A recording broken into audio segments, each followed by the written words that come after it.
Congratulations on the win. Can you talk about Tell me about the Senior Bowl first. Did you go to the Senior Bowl? No, I didn't go to the Senior Bowl. No. Rumor Mobley had you going to the Senior Bowl. Mobley had you going to the Senior Bowl. I want to get some football scoop.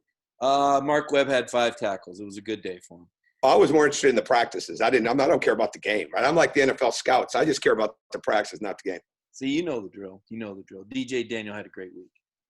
You guys had a great night shooting the three, but is it really just as simple as the ball going down to unlock so many things for your program? I don't think it's that simple, no. I think they really came in locked into guard. They really did. We were aggressive with the ball. I thought the job Severe did on Schuler, on Devontae was incredible. I mean, it really was. To play 38 minutes and guard like that, because he is a tough matchup. Schuler can score at the rim. He can score in the pull-up. He's got a tremendous step back. He just pounds the ball so hard, so you're not going to steal it from him, and he gets by you. And Severe did an excellent job with that. But I think to hold them to the threes and to challenge the shots the way that we did, I think that gave our offense confidence tonight. Now, certainly making some threes early like Justin and Ty and things of that nature, Severe's three, no question that helps. But it wasn't like we made 23s, right? It wasn't like we were Alabama making 23 threes. So we missed some too. So we got to keep coming and going. And I thought they did a good job of that tonight. I'm really proud of their effort after a long week. Still, Coach, a 3-point success tonight. I mean, kind of helped you guys overcome some of the other issues, I guess, were going on the offensive board and the free throws tonight. Free throws are controllable. Yeah. We can control the free throws. We got to get better there. But yeah, there's no question. They had too many points, second chance points. But I think the fact that they shot 36% and 15% from the field, I think that might be the story of the game as far as for how our defense played. And so I hope nobody misses that. That's impressive because that's hard to come by. I mean, the last time we defended the three that well was Kentucky. But bottom line, we did make some threes. We had good ball movement. We had 16 assists.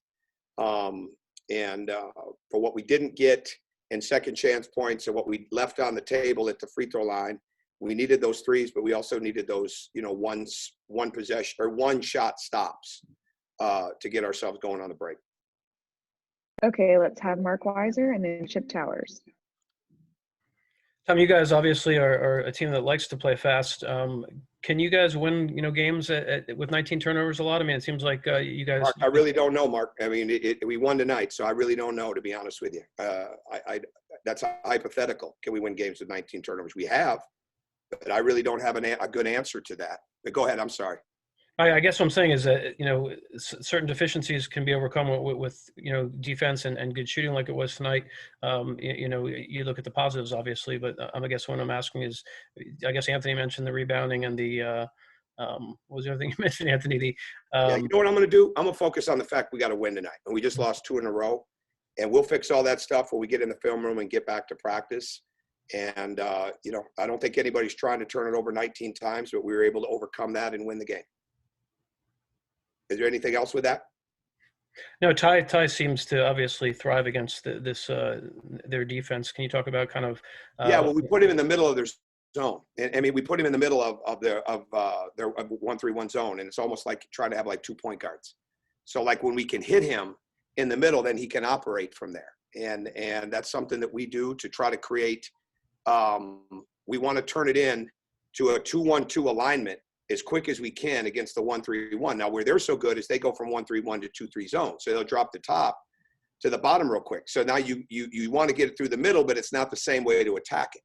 So all of a sudden now, once they dropped into the 2-3, you've still got to have the ability now to kind of change your alignment. And if they start in a 2-3 like they did a lot tonight, it's a different story.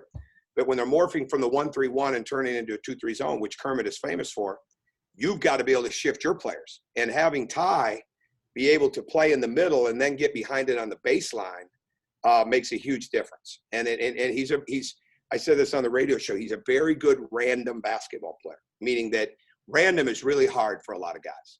All right, it's really hard. Some guys are much better in A, B, C, D, E.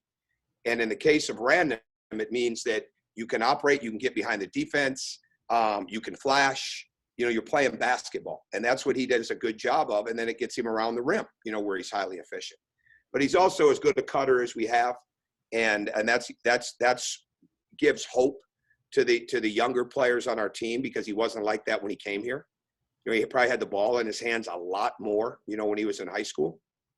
So I'm giving you a longer answer than maybe you're looking for, but the bottom line is you can move him around in a defense like that, and it makes a big difference. Coach, this represented the halfway point of the SEC season. You know, obviously, you know, you're a small team, so rebounding's always going to be a thing that you're having to overcome. What do you take into the second half that you feel like you can build on? We've got to get better at that. We get ready for Auburn and a quick turnaround, and it just keep improving, right? We've got to get. I think the big picture part is we're going to get beat in size, but we cannot get beat in contact. Right? I mean, there's nobody we're going to match up with this team in this league that is not going to be bigger than us. And they have quickness, they're athletic, but we've got to make contact.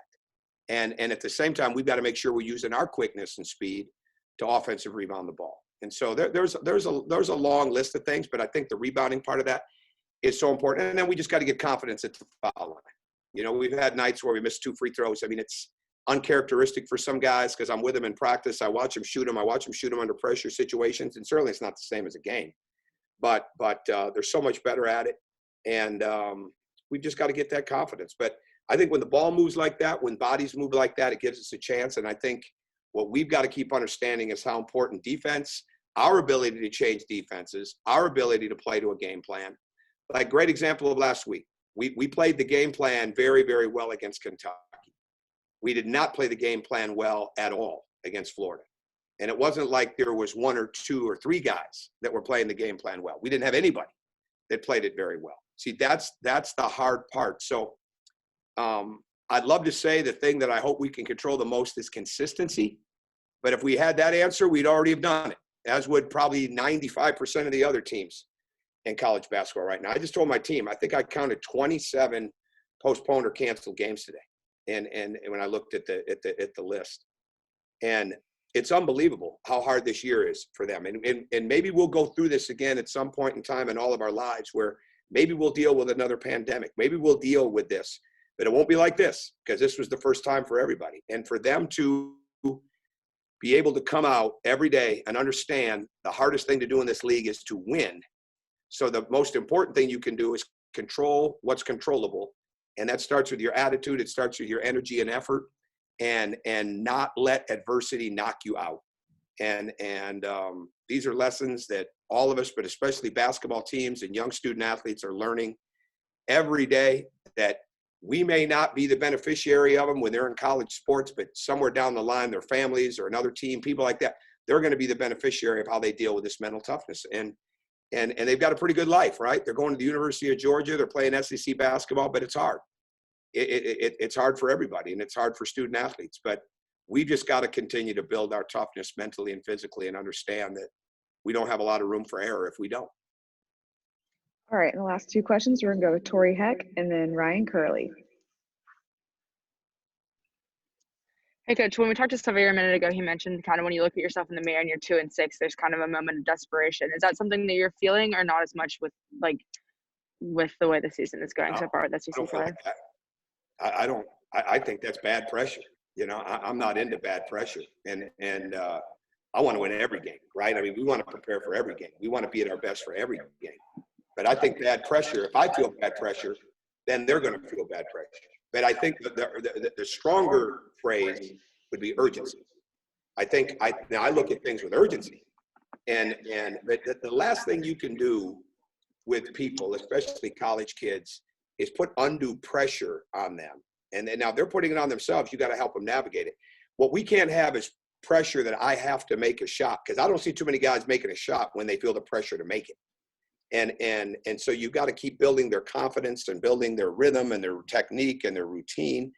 And again, if I start feeling bad pressure or desperation, I've coached too long, too confident in what I'm doing, too confident in what we're doing, surrounded by too many good people to let that happen. I think the bottom line is we keep building confidence in these guys. And it's like I say to them, it's not, hey, let's sit around the campfire, roast marshmallows, sing Kumbaya and other songs. But I mean, there's got to be a positivity to getting better. And positivity can be demanding, but there's got to be a positivity to getting better. And that's totally what I'm focused on. How do you keep that good pressure as opposed to letting that bad pressure set in? I think it's preparation. I really do. Now, anxiousness. Now, I don't think there's anybody that doesn't go through that. But I think it's you get to the point of urgency. You feel. I don't think you prepare any harder when you've lost 2 games in a row. I really don't think so, because what's that say about the 2 games you just lost, right? I think you try to go at it with a good rhythm. You try to go at it with a good focus, and you've got to set the example that you want your players to feel. And it doesn't always work out that way, obviously. But I mean, but especially in a year like this, where you combine so many new guys with the fact of everything that our world is dealing with. So I just think you try to stay consistent in your approach. And that doesn't mean that it's even keeled. It doesn't mean that it's status quo. It just means you try to read and get the pulse of your team every day for what they need. Hey, Coach, I asked Severe this. I'm going to ask this to you too. It looks like they were playing with a lot more energy and effort than they have been recently. I know that might be a result of the last couple losses, but what did you have to say about your team's energy tonight? I don't agree with that, but I see where you could see it. I see where you could see it. But here, we didn't let our confidence drop today, and I think what happens when your confidence starts to drop, you can really lose spirit, and that can really then your effort can be misjudged, and it can look like lack of effort. And really what it is it's lack of mental focus and lack of mental toughness. That's what it is. If I saw somebody that I didn't think was, and I might give you 1 possession, but you don't play hard the second possession, you're not finding number 3. But that becomes because what my eyes see, what I see as a coach. What somebody else sees may be something different, but I have to judge by what I see. So to me, I think confidence is the hardest thing by far, and how players respond to in-game failure, okay? Because they see it as failure, all right, and it becomes very, very hard to get them back or get through to them, and all it is a mistake or a miss or a turnover, and you have to be able to get them through, and we struggle at that. That's why deficits go from 12 to 20 sometimes with us rather than 12 to 4, and it's a constant challenge, with a team. And a lot of times when you have a full spring and summer, you're getting a lot of that bonding built in, right? You're not playing games, obviously, but you're getting a lot of that bonding built in. And we didn't have that this year. We didn't have that. So shorter season, shorter non-conference, there's so much learning that continues to go on. And like others have mentioned, we're halfway through the league right now, and we're still in a huge learning process because of where we sit. How many games have we played total? 16, right? 16, that'd be half of a season. I mean, we'd have half of a season left to go, all right, if this was a normal year, 15 games, left to go. It's different. So you just got to keep working through it best you can. All right. Thanks so much, Coach. All right. Anybody else? Are we good? Everybody good? All right. Thank you.